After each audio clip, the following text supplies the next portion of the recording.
During the session, I have two questions. I will make it short. One, you mentioned about how you sent a notice to the Travancore royal family. I remember when you wrote... Only when they sent me one. Oh, yeah. A notice in response. Yes, when you sent a notice in response. After which, I saw a few... I guess I was in 8th standard or 9th at that time. I saw a lot of news channels first initially criticizing you. Then a few years later, in my video shorts, this Princess Gauri Lakshmi Bai said, I have only one response to Manu Pillai. For that, you people please read the book called History Liberated. So have you read History Liberated? Yes, I have. And what's your take on it? Well, I'll only tell you this much. There's a segment in this history book that the princess has written in which she talks about how extraterrestrials descended to the earth and went to the Travancore palace and tried to kidnap the Travancore Maharaja's grandmother. And the proof of this is that the rope marks on the feet of this grandmother were seen by a cousin of hers. So that's the quality of the history and History Liberated, which really is history liberated from common sense. So you written about the Travancore history. Do you have any plans of writing on Kochi or This is a strategic thing, which is that having done one book that's become this sort of iconic book in Kerala, I don't want to dilute it myself by doing another book on Kerala. So for the time being, there's no plan to touch Kerala again, at least for the next, 10 years, maybe. how you planning to write it on fiction? There is an idea, there is a thing, but fiction is a very different cup of tea, and I haven't done that in at least 2 decades. In my teens, I used to sort of fool around with fiction, but after that, I just became a big non-fiction person. So now going back is a bit daunting, but in a way, it's also an exciting challenge, because we also need challenges to keep evolving, right? So if I keep doing the same old thing again and again, it'll bore me as well. So in that sense, I may do it, but I don't know when. Hi, Manu. Where? It's here. Hi. Thank you so much. I just attended your session from there, as I'm sure everybody else did. So my question is it's based on what you just spoke. So there is a saying that roughly goes by, winners and losers would have very different stories with regard to the same battle, right? So with regard to the current, say, geopolitical situation, when you have parts of history or chunks of history being kicked out of your history textbooks, right? Do you still feel, or do you think it's difficult for a historian or for somebody who likes to understand history to sort of find out the truth? Because that's what ultimately you're trying to do, right? So I would love to hear your views on that. I mean, just look at a lot of the response of the legacy media around the world to what's happening in Gaza and Palestine, right? A lot of them are not even covering it, or they weren't for the longest time. Now, 18 months later, some of them, or 10 months later, they're waking up to it. But for the longest time, they were pretending like there was nothing to report there as such. So, say 100 years from now, a future historian looking at that particular conflict in 2024-25 will actually look at historical evidence in a heap of newspapers which underplays what's happening. And where is the actual, a lot of the actual genuine news coming out? It was on social media, etc. Now, tomorrow, if there's some kind of big digital crash and a lot of the tweets and things like that vanish and websites collapse, what are you left with? You're only left with the newspaper record, right? And that's often happened in history, which is why a good historian is always taught not just to read what is in the files, but also to read between the lines and to notice the silences and the omissions. Sometimes the most exciting thing about a record or a document in front of you is not what it says, but what it pointedly does not say or what it tries to avoid. And good historians are trained to do that sort of thing. So I think that same formula is what will guide us into the future as well. So I just have a follow-up question to clarify. So it's difficult for, it must be easy for a person or a structured story, right? So let's say you're talking about a student who's in class 6 or 7, and the material that she or he has is very limited, or it's politically colored. So in such a scenario, what would you do? For students who are saddled with politically colored textbooks, I think the long-term answer is just to encourage the habit of reading in general, because then the hope is that whatever the textbooks might teach them, if that habit of reading is cultivated, they'll eventually pick up other books. And it's the other books that will give them a more sophisticated, layered understanding of topics rather than just textbooks. In fact, the funny thing is often on Twitter and social media, I see these outraged tweets, usually by a certain category of uncles who'll say, oh, why were we never taught this? We were never taught this. Where were the cholas in our textbooks and all of that? And I think back to my own classroom, and I'm like, half these people, these idiots, were not even interested in history, and now they're you're all complaining, saying, where was this and why weren't we taught that? What you were taught, you were not actually listening to. And now you're complaining about what was missing. So these are things that we can only answer in the long term based on whether or not people are reading or consuming information. And for that, you also have to create an infrastructure where reliable information is available to people. There was a time when if you read something in a newspaper, by and large, you could take it for granted that this was accurate. Somebody had done their due diligence. Somebody had checked it. There was an editor. People had asked the questions that that mattered and that needed to be asked, and then they had published the final report. Today, you have no such guarantee. So it is a time of flux for all of us, not just for the average reader reading out of a textbook, but even for those of us who work on these topics, it is a time of flux. So I don't know what the ultimate answer will be. It's just long term. I think reading will help. I have one question. So, you have a very good knack for providing historical records and eras which are often neglected or made for narratives. I want to know the process and how you choose or how you decide which record gets right. I want to give you a very hoity-toity answer to this, but the frank truth is I get very bored by topics that other people have done a lot. It's just a personal interest, which is that what is it that excites me about a certain period? Either it is approaching it from an angle that most people have not, or it is identifying historical figures who most people have either played down or footnoted. The most interesting way of doing this is just spotlight the women in history, because most of the women in history have been footnoted or relegated to one side. And if you just make them the center of the narrative as opposed to the periphery of the narrative, your whole perspective around the same subject with the same evidence can change, right? So that kind of playing around with the material and seeing what else I can tease out of it interests me. And that's how I think I would recommend for other people to approach it as well, which is that you don't necessarily always need to unearth fresh archival material. You just need to look at the existing archival material from a new gaze and from a new perspective, and you might actually surprise yourself by having new insights and coming to fresh conclusions. I think we should focus this way, and then we'll come. Yeah. As a researcher, you also learning the advent of AI, right? So you see that it's a good friend, or you see that in the sense that it gives opportunities for new people because your time publishing might get reduced, but also at the same time it just shows you what information you're getting in the future that it can answer. So how is And I saw something today about how AI draws much of its information from Reddit. So I'm at the moment not terribly convinced about how wise relying on AI is. But in general, I'm not somebody who's very paranoid about it. I think, of course, there's a lot of disruption it will cause. A lot of things we take for granted will change and will fall by the wayside. But in disruption, there is also opportunity.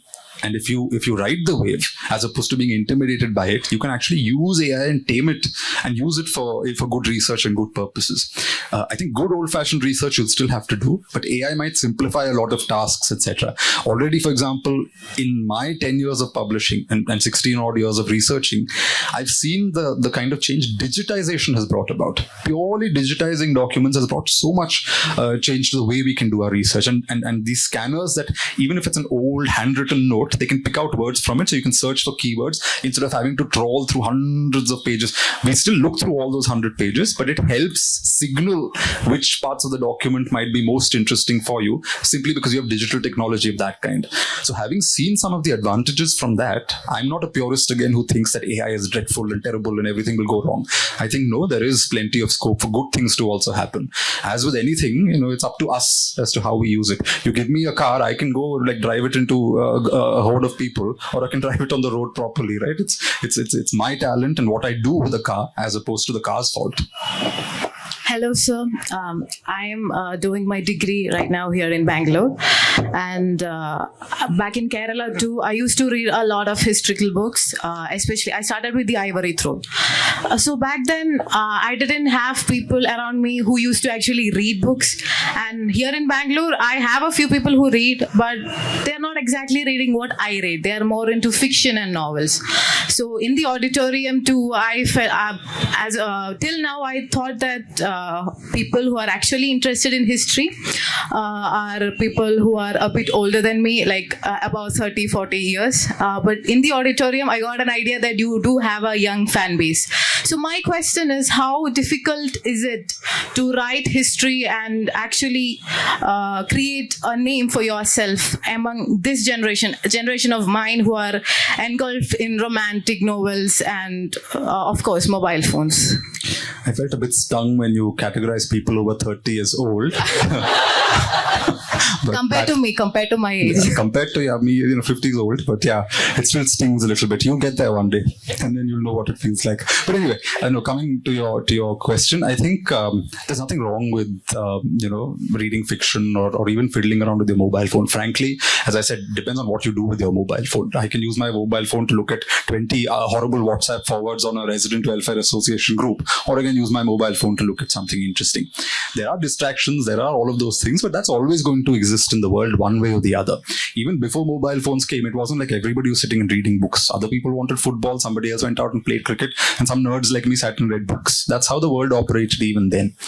And I don't write off like current generation kids or anything, because as you pointed out, a lot of my readers are actually very young readers. I've had one of my youngest readers in the UK who came twice for two separate events I did in April and June.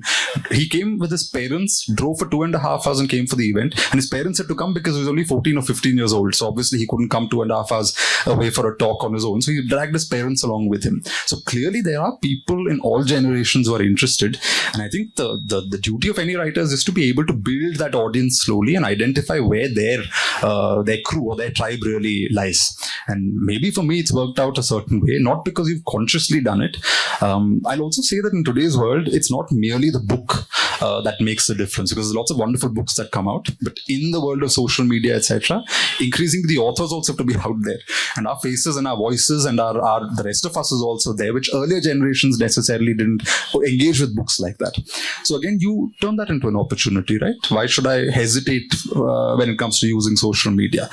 I don't think making reels is a bad thing, so long as it's good reels and it's good content and not crappy reels with bad content.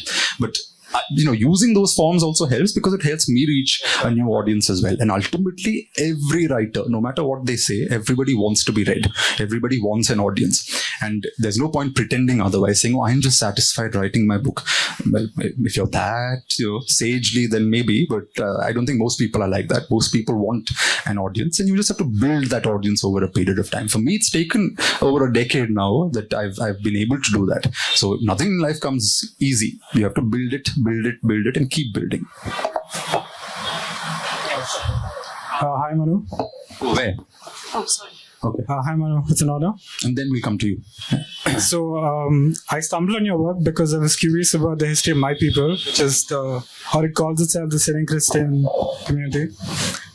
So, and everything I read was very, very unreadable until I stumbled on your book, which has a sliver about that history. I was just curious, is it possible for somebody who has no training in the social sciences, or how high is the barrier to entry to get into your line of work? You need research skills, in the sense that, again, it's not simply a question of reading documents and culling information from it and putting it together. You have to be able to analyze the information, which you can train yourself to do. You don't necessarily need an academic degree to do those things. It helps because someone's helping you figure out that process, but it is possible in today's world, I think, for others also to enter the field. You just have to be patient with yourself. Often I get emails from people who've written, say, a book of non-fiction, and you can see that they're in a hurry to publish, which can be counterproductive, especially if you're dealing with historical material.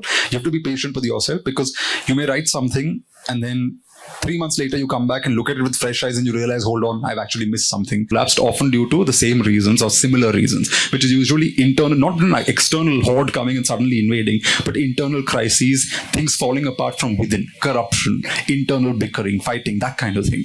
Strong men have emerged, strong men have fallen. The question then is, why does society love strong men so much? What is it about human society that allows every now and then for these strong men leaders to emerge? Clearly there's something there. The pattern keeps repeating itself. So history doesn't repeat itself, but I think patterns do, because human beings are at the core of things. And as I often say, you can always count on human stupidity to repeat itself. Hi, Manu. Again, me. Is that allowed? I don't know. Go ahead. Yeah, okay. As a historian, is it necessary to be neutral or not taking sides? Neutral is not the term I would use because I don't think anyone ultimately can be neutral. As I said in the main talk in there, I think the aspiration is to be as objective as possible, as even-handed as possible. You may still not succeed, but that is what you aspire for. Neutral somehow is not the word that sits well with me because neutrality also suggests a sort of divorcing yourself completely from everything that is in the picture. For example, if I were to study the Nazis' atrocities against the Jews, is there a neutral way to do it? Is a question. There is an objective way to do it, but it's not neutral because as a human being, you will, I think, unless you're a psychopath, be horrified by some of the material you're seeing. Not just the facts and figures, but some of the hard evidence that's available. What do you do then? So I don't think neutrality is the word I'd go for, but yes, objectivity or at least an aspiration for objectivity matters for historians, or it should matter for historians. Today it's fashionable to be very subjective. So, yeah.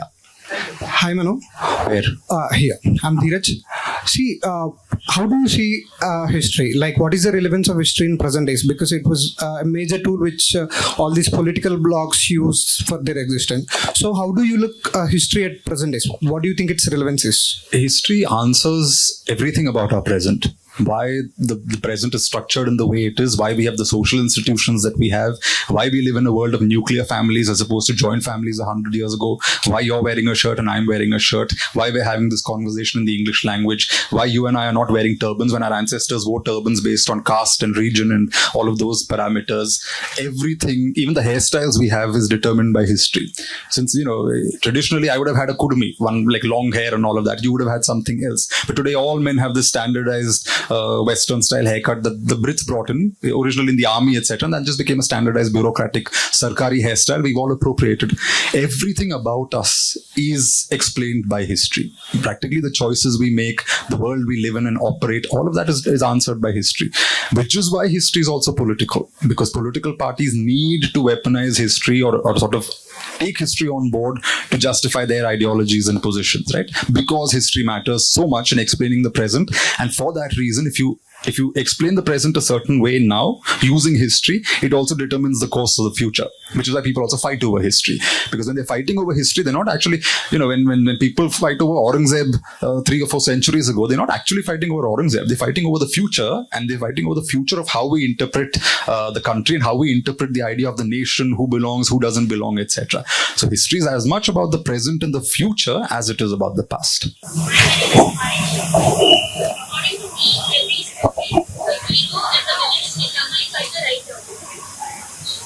Looking at it, every writer has his own perspective. According to me, Aurangzeb might be right, or you can do it. So at last, every book is not the correct story. So wouldn't history just be someone's new way of looking at a story? It is always a case of competing narratives. That is true. I often again give the metaphor of connecting dots, which is that I may connect dots this way, someone else may connect it this way. So you've got 2 different ways of connecting the dots. The dots are the same, the evidence is the same, but different people are interpreting the evidence in different ways. But there is a way in identifying what is a more compelling, convincing way of connecting dots and what is a less convincing way of connecting the dots. That's where the difference lies.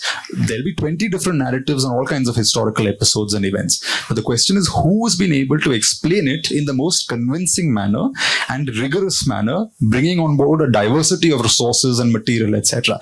I can take a form of history, say there's a historical figure and I want to write a biography. I can look only at their private papers of their account of why they did things and write a history book based on that. But it's a one-sided history based purely on one archive. But I have to also look at what other people were saying about them, what the press was saying about them, some of the material evidence they've left behind, their family antecedents, some of the oral narratives that have circulated around them. If I put all of that together, I get a fuller picture. It's still not 100% reliable picture because I wasn't there, but it is as close an image as possible to reality. So that's the aspiration with history as well. When you do have competing narratives, always check for what is most compelling in terms of the material it uses and how rigorous the historian is. Regarding what subject you are speaking, let me know. Oh, that's an interesting question. History. History. If I tell the truth, history, especially Indian history, has been distorted has been miswritten. Wait, I'll tell you. I'm coming to the historian. He's asked the question. Yes, I will ask the question. Yes. See, Indian history has been distorted and misinterpreted. And there's no truth especially in the school books and colleges. History is distorted. There's no facts in that. What do you say for this? We actually already had a conversation on this about how to engage with the facts. What we read in school books and colleges, it is totally false. It is distracted, distorted. Sir, I request you, please. So we'll give you a This is a fact here. Yes, sir, we'll give you a Truth is bitter. Yeah. Nobody accepts. Truth is bitter because truth is bitter. So we'll give you a platform to share, sir. Please. So we have one last question, please, and then we have sir, signing the books in case if you want. The question is actually similar to what it's an add-on question. Like, so let's say that when you analyze 18th or 19th century persons, how do you interpret their thought process, or do you consider their thought process or their belief systems? Because what they do, why they do, all those things are actually based on their belief system also, and other things you have already told. So do you think how do you learn about it, and how do you interpret it, and how do you represent that and in your books? So most of these people have not left first-person accounts, especially in the Indian context. Very few people have left autobiographies explaining what they've done. So what you first do is get as much contextual information as possible. What was the world in which they operated? What were the social structures? What were the political structures? If it's say a ruler or something, was it a centralized state? Was it a decentralized state? How did the whole system operate, etc.? So you get a broader lay of the land. Then you look at competing sources that they themselves may have sponsored and some of their critics might have written. So in Kerala, Martanda Varma, you have Sanskrit sources which have the official court narrative of what the king explains, or rather the court explains his actions as. But you also have counter narratives in the form of oral narratives that come from, say, enemies of his or marginalized groups, etc., who were sort of excluded from his state formation process. So you can look at both of these impulses. Then you look at the sources, say, outsiders have left. What are their observations of this man? His physical attributes, what he was thinking at a certain time that they reported, intelligence files that they may have collected at certain moments. You put that together. Through all of that, you gain some kind of a general picture of, what you're dealing with. When it comes to belief systems, if you mean in terms of religion and that kind of belief, it's tough sometimes to figure out exactly, because again, their version of faith and identity may have been very different from ours. So it's tricky terrain to get into that with any level of confidence. So the best you can do is just collect a diversity of sources and then try to understand the motivation behind certain actors or certain actions. That itself can also be read in different ways by different people, right? So I may argue that, say, a courtly narrative that the king left behind in Sanskrit, he's projecting something that he wants posterity to remember, even though his actions may have been led by purely political pursuits, for example. But in the narrative, he gives it much more sort of lofty goals. So I may push back against that. Someone else may say, no, actually, we can believe in the lofty goals, because why are we assuming that people then didn't have lofty goals? And it's an interesting question. It's worth asking that question, saying, yeah, maybe they did have lofty goals, and we shouldn't look at everything purely from a clinical Machiavellian kind of lens. So again, it's a question of teasing this out and also engaging in debate with other people who are studying the subject, because that's what lends more clarity to the subject. No one person can master it ultimately.